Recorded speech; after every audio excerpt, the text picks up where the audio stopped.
Saya bilang, tidak ada gunanya Anda IQ-nya tinggi, tapi pemalas, tidak memiliki disiplin. Yang penting adalah Anda sehat, mau berkorban untuk masa depan yang lebih cerah.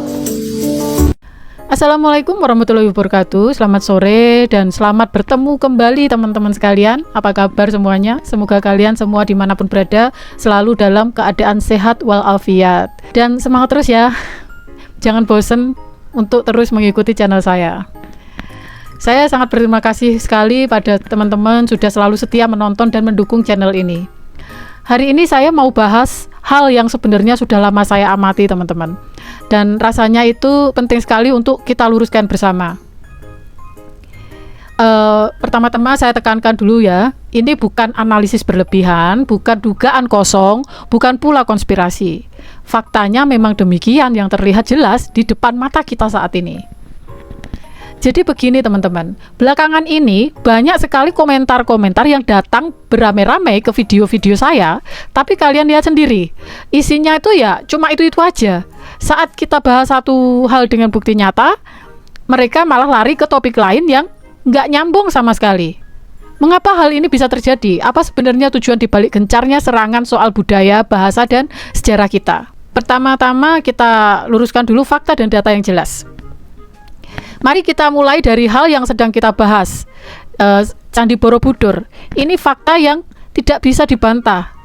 Pertama, Borobudur itu dibangun sekitar tahun 750 sampai 850 Masehi atas perintah Raja Samaratungga dari dinasti Shailendra. Kerajaan Mataram kuno yang berpusat di Jawa Tengah. Bukti resmi tertulis ada di Prasasti Karangtengah 824 Masehi dan Prasasti Tritepusan 842 Masehi yang ditemukan di wilayah Temanggung dan Magelang, Jawa Tengah. Lokasinya berdiri kokoh di Kecamatan Borobudur, Kabupaten Magelang, Jawa Tengah, Indonesia.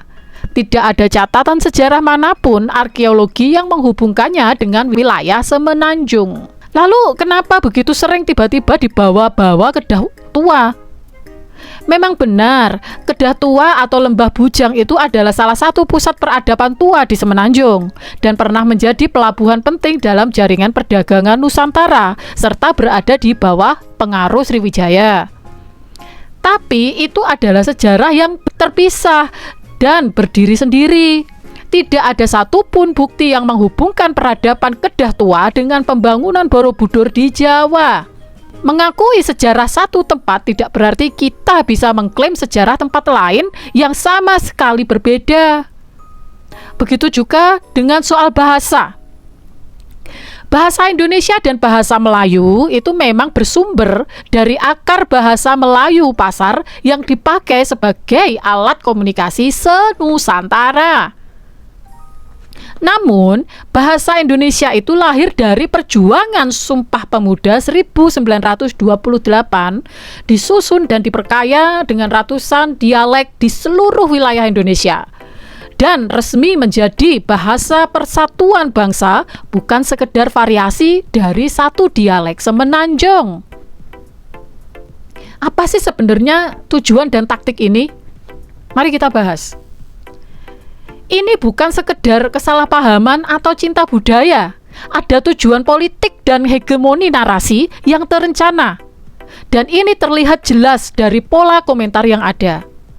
Pertama, mereka itu tidak punya argumen baru, cuma mengulang-ulang narasi.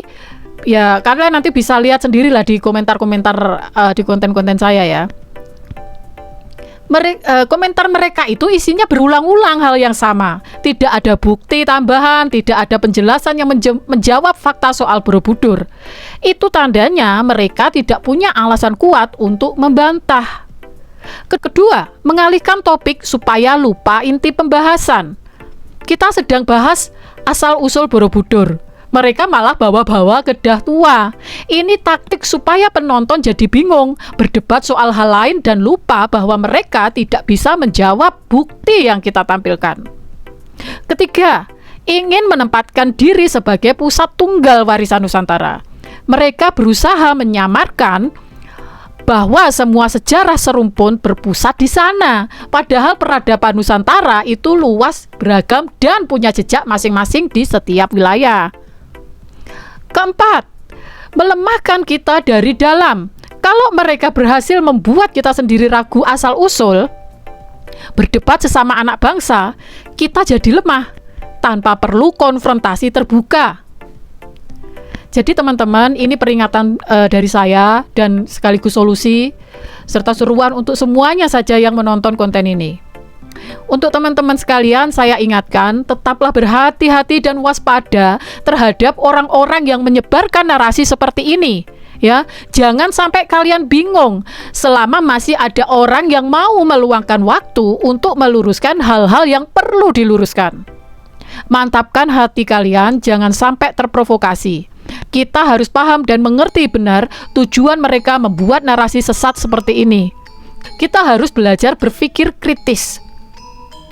Dan ini solusi paling ampuh yang bisa kita lakukan ya teman-teman. Pertama, jangan tanggapi. Kedua, jangan balas komentar mereka satu persatu. Dan jangan terpancing masuk ke perdebatan kosong. Itu justru yang mereka harapkan teman-teman. Semakin kita balas, semakin narasi mereka tersebar luas. Lebih baik kita fokus membagikan fakta dan kebenaran daripada sibuk meluruskan setiap kebohongan yang mereka buat. Ingatlah, mereka yang berusaha memecah belah bangsa Indonesia melalui masalah budaya dan sejarah ini adalah rencana yang terstruktur ya, dan ini bukan main-main teman-teman. Ini adalah bahaya nyata yang sedang mengancam persatuan kita dari dalam. Saya tekankan sekali lagi, kita tidak membenci saudara kita dimanapun berada. Kita tidak menolak persaudaraan serumpun, dan kita juga menghormati sejarah setiap bangsa di kawasan ini. Tapi ada hal yang wajib kita pegang teguh ya teman-teman. Jangan ragu dengan sejarah sendiri. Kita punya prasasti, arsip resmi, candi, dan catatan leluhur yang jelas. Tidak perlu bingung dengan klaim tanpa dasar. Kemudian lawan mereka dengan fakta, bukan dengan emosi. Sebarkan kebenaran tapi hindari perdebatan yang tidak berujung ya teman-teman. Jadilah penjaga fakta, sebarkan kebenaran, jangan biarkan narasi salah mengikis identitas kita. Persatuan adalah kekuatan. Mereka ingin kita terpecah belah. Jangan sampai kita mewujudkan itu. Kita tidak merampas milik orang lain, tapi tidak boleh membiarkan warisan leluhur kita itu diklaim seenaknya. Kebenaran memang seringkali bising dengan kebohongan, tapi kebenaran akan tetap berdiri tegak selama kita berani menyampaikan dengan bukti yang syah. Saya tidak meminta kalian membenci siapapun ya teman-teman. Saya cuma meminta satu hal, hormati fakta, hormati bukti leluhur kita, dan hormati asal-usul setiap bangsa. Oke teman-teman, sekian dulu dari saya untuk hari ini. Kalau kalian setuju dengan pesan ini, silahkan dibagikan ke teman dan keluarga. Jangan lupa like, komen, dan subscribe channel ini untuk terus meluruskan hal-hal yang benar. Wassalamualaikum warahmatullahi wabarakatuh. Tanah air, ku tidak lupakan, kan terkenang selama hidupku.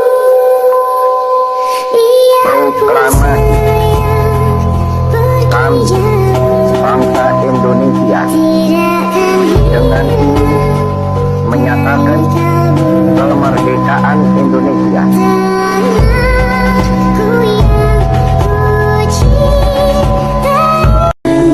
Jakarta, 17 Agustus 1945, atas nama bangsa Indonesia, Soekarno, Hatta.